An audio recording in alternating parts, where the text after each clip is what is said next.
Welcome back to Real Roots Radio. I am so excited to welcome my friend, 10-time IBMA Bass Player of the Year, Missy Raines, to the program today. How are you doing, Missy? I'm doing great, Daniel. It's so wonderful to be here. Thanks for having me. Thanks for joining us. We had so much fun earlier in the year when you and your top band Allegheny stopped by the studio. Glad that Missy Raines and Allegheny going to be playing in Bell Fountain, Ohio at the Holland Theater this Saturday, October the 25th. Folks can learn more at theholland.org. When you visited with us a few months ago, you were about to release your new album, Love and Trouble. Of course, it's been out. It's been a huge success during the summer. What's the response been for performing these new songs on stages across the country? You know, I we just have been I've been a little overwhelmed about it. It's felt really great. The songs sort of resonate with folks, and we're just having a blast playing them. So, and there's some favorites for sure for me in the batch of them. So, well, I like them all, but it's been really fun. It's been nice to take this music out, and of course, we're still doing stuff from our Highlander CD, which came out the last year. So we've been busy. We've been busy little beavers. You mentioned you have some favorites. I know I have some as well. And I'm going to guess that one of our favorites is similar in Yanceyville Jail. We had so much fun when you guys performed that in our studio. And I know it's been a highlight of your stage shows this year. And it's been, well received by Bluegrass Radio. Why don't you tell us the story behind this song? Because I know it has an interesting connection to the king of Bluegrass, Mr. Jimmy Martin. It has every bit of connection to the King of Bluegrass, Mr. Jimmy Martin, and also to Mr. Carlton Haney, who, of course, made the very first Bluegrass Festival a long, long time ago. And then, this story comes out of an experience I had when I was a young kid with my family at one of Carlton's festivals where Jimmy was performing. And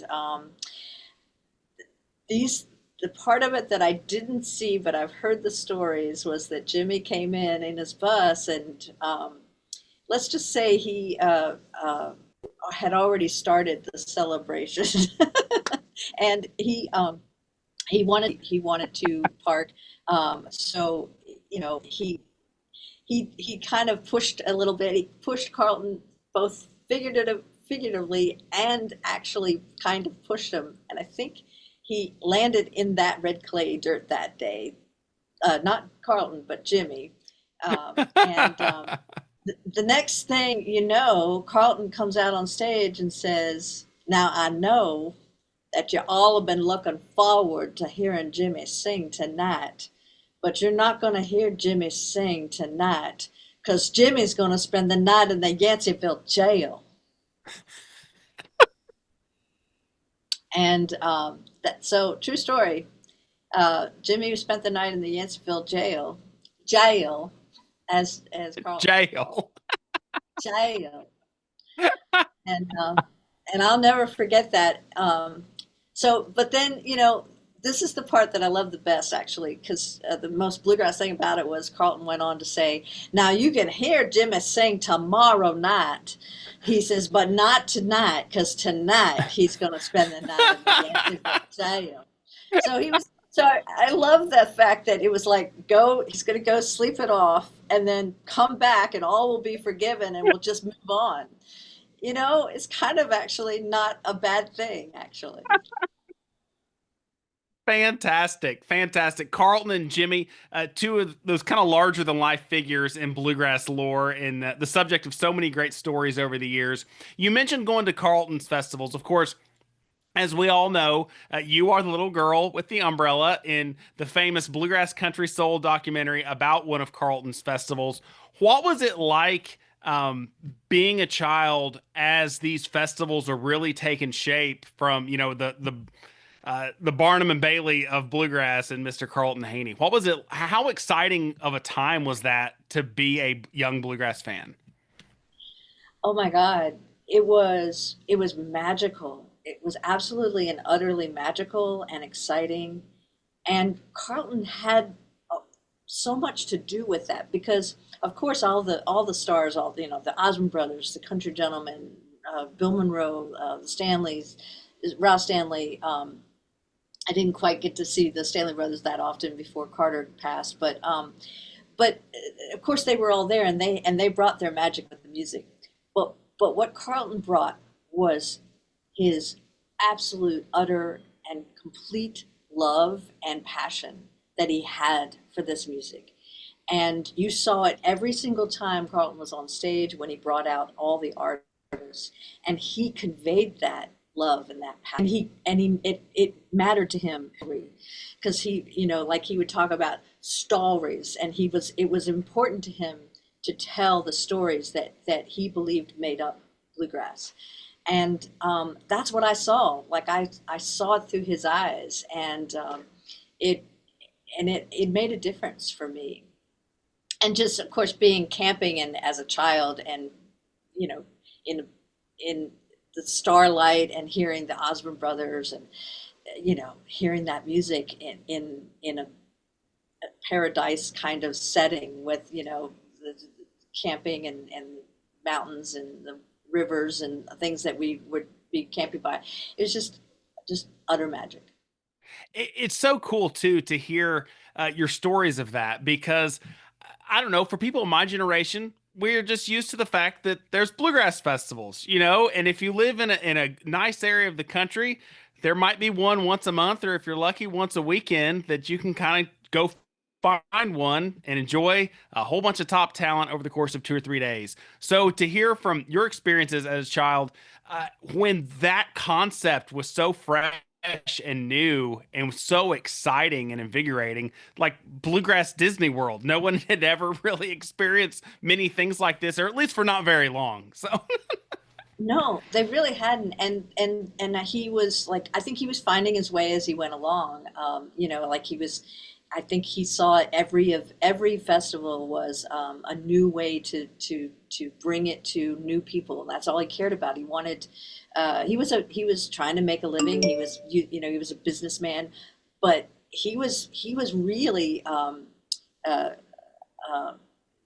it was more of a, like he was like sharing this with the world. He wanted the whole world to see what he loved, and to see why he loved it.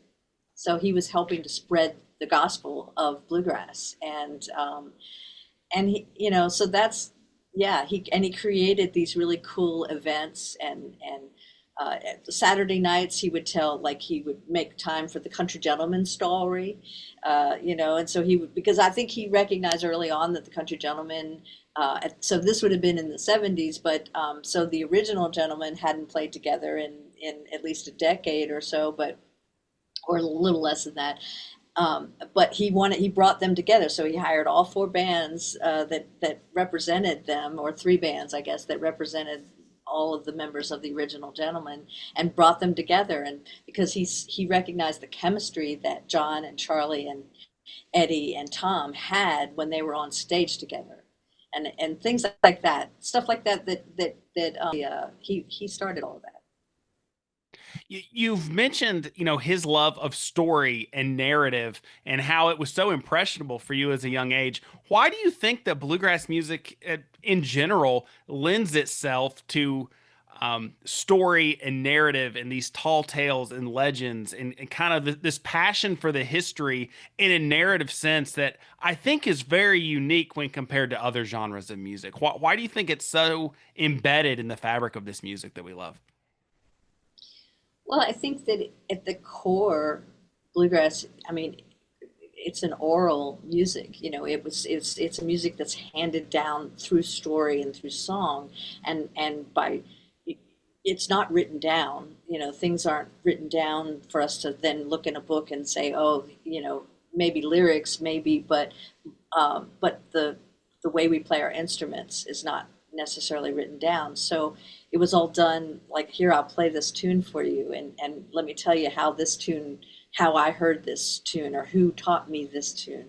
And so I think the story has always, it's critical to the music, because that's how it gets passed on. And so I think that's a very large part of it. And the story continues on and on. These early stories are really important, but every story that's happening today is just as important. And so we keep telling it over and over. We keep, all the younger generations are carrying it on and telling their stories and all of that, and it just keeps building on each other. Last month in Chattanooga, Tennessee, it was great to see your story celebrated in a big way as you were presented with IBMA's Distinguished Achievement Award. What does that honor mean to you, and what did that celebration of your legacy and career, how did that come full circle? That Vicky Vaughn and, and Tristan Scroggins did a great job pulling together. What did that mean to you? Oh my gosh. Well, so I was just like, I'm like, don't cry, don't cry, don't cry. uh, but I mean, it was, it just sounds, trite to say it was overwhelming, but it was like, you know, it means the world, and it also, it's kind of hard for me to wrap my head around it, and I haven't, uh, because I I don't haven't thought about my life as being, all of those things, but it mostly, I guess it means a lot, made a difference or brought to me. That feels really good. Like Vicky talking about, she's very open about the fact that I contribute a lot to her wanting to play bass, and that means so much because I remember the people who made me want to do the things that I do and that I have done or that I've tried to do. Those people, either whether they've been active at it or not, they mean everything. And so, just to feel like that being passed on, it's the most you can ever imagine. It feels great. It feels just wonderfully warm and like a great big hug. It was a great day, and Tristan and Vicky just made they shared the story just in the best way, and it was just a wonderful time. You mentioned the way that the story of Bluegrass is always building, and that's one thing that I thought they did a great job of with your story. You mentioned Vicky talking, so wonderfully and passionately about how you were her inspiration, and in the presentation you had Tom Gray, one of your biggest inspirations, and somebody that inspired you to pick up the bass, congratulating you too. And just seeing the way that torch and that is being passed down from generation to generation. It's one reason we love Bluegrass, and it's one reason that I think that your celebration really struck such a chord with people. It was such a visceral, visual way of the way that we just keep passing this music on. I think that's what's it's so important about what when you have a passion, when you pursue uh, goals in your life, keeping your eyes set on the things that really matter. It's easy for us to get lost and caught up in the normal stuff, like, oh, like, does anybody care about the music that I'm doing, or are they listening to it, are they going to buy this music or whatever. That's just normal life. That's what we do. We're trying to make our way with this craft. But at the end of the day, making all the little decisions that we do to help nurture and give back and take time, those things matter more than anything, and they will also enrich your own life as you do them. You yourself are such a great example of that, the way that you have encouraged this next generation of pickers. We mentioned Tristan Scroggins, one of the presenters of your IBMA Distinguished Achievement Award. He is one of those young people that you've helped encourage and nurture. He's part of your band Allegheny. Why don't you tell us about this wonderful band that's going to be joining you, Missy Rains and Allegheny, this Saturday at the Holland Theater in Bell Fountain? Yeah, well, and I just want to say, uh, he has also helped me to grow as a musician, as they all have, all of the members of Allegheny. So you've got Tristan Scroggins on mandolin and vocals, Ellie Hawkinson on fiddle and vocals, Ben Garnett on guitar and vocals, and Derek Vaden is playing banjo with us this weekend and lots of weekends to come. So it's just an incredible uh, group of young people that I love playing with, and they give me so much support, but also just like they make me want to be better, and that's the best gift you can have from a band. Absolutely. It was exciting when you guys were in studio with us here at our radio studios earlier this year. Seeing the way that you guys work off of each other and the interplay and the way that you guys push one another was really fun to see. And it'll be fun for folks to see that on stage at the Holland this Saturday. We're looking forward to coming to the Holland very much so. And now I actually know how, thanks to my friend Fred Bartenstein, I know how to say Bell Fountain because I've been saying it wrong the whole time. And I just want to make a public apology to the entire state of Ohio for because I've been saying Bella Fontaine. Uh, I don't know what to tell you, but I do know now, and I will never say it incorrectly again. You trust me, you're not the only one that has made a similar apology in a similar interview promoting a show at the same venue. We did they had Sam Bush there a couple years ago and same deal. We were doing an interview to promote the show and he said the exact same thing. Said it is not Bella Fontaine, it's Belle Fountain. So yes, you're totally good. Yeah. I do want to, I am trying to arrange a meeting with the Chamber of Commerce. They may want to think about spelling it a little differently. I'm just going to bring that up. I'm not sure if it's going to carry much weight, but Maybe they'll come out to the show and you can have a powwow at the record table, right? I mean, I've got some good ideas. I've got some things that might help them. I'm just saying. So that errant musicians all over the country won't be mispronouncing their lovely town's name. Hey, speaking of good ideas, you're chock full of them, and I'm glad that you're passing them along to the next generation, not just in Missy Raines and Allegheny, but you are an artist in residence at ETSU's Bluegrass program this year, correct? Yes, that's actually where I am right now. I'm sitting in my office in Johnson City, and I've never been able to say the words "sitting in my office" like actually a real thing that Bass wasn't part players of my usually don't office. have offices. This has got to be a nice change, right? No, no. This is like I feel like I'm viably employed for the first time in my life. It's been amazing. This artist in residence time has I'm loving it. The students are bright and they're curious, and I'm enjoying being with them and learning as I go. You know, they're teaching me, and I'm hopefully helping them. What's it been like, aside from having an office and feeling like a grown up? It has to be so encouraging and inspiring to see so many different talented young pickers from all across the country, from all different walks of life, being able to have the opportunity to study bluegrass in a college setting. Like that's just amazing. You probably could have never imagined that when you were a little girl going to Carlton Haney's festivals, could you? No, absolutely not. And I do hope that they all know how lucky they are that they have these opportunities. Yeah, no, I mean, when I was growing up, nobody really knew what bluegrass meant. I mean, even though I was from West Virginia and folks say, "Oh, that's where bluegrass is from," and everyone you must have heard everyone play bluegrass. But the truth is, you know, back then it wasn't that well known. It was considered hillbilly, all the things, all the stigmas attached. So no, there was no programs like this, and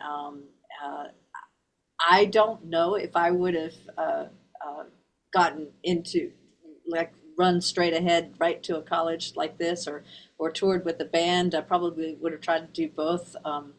But I think it's an amazing opportunity for students from all over the world to be part of this. It's just amazing. Like they can come in and they can sit and they can talk about Tony Rice and J.D. Crowe. And all these other students know what they're talking about. It's like I only had that when I went to a bluegrass festival. That's why I wanted to only be at a bluegrass festival because those were my people. Those were my tribe.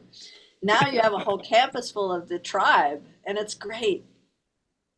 It's so awesome, and I'm so glad that you're there to help share your wisdom and your musical knowledge with these students. That's only going to serve them well. So, folks, be sure to learn more about East Tennessee State University's Bluegrass program. Missy reigns as artist in residence this year, and I know that the students are really getting a lot out of it. So, uh, Missy, I've gotten a lot out of our time. I appreciate you joining us on Real Roots Radio today. Where can folks go to learn more about the band, see the tour schedule, and learn more about this new album, Love and Trouble, that you and Allegheny are touring in support of?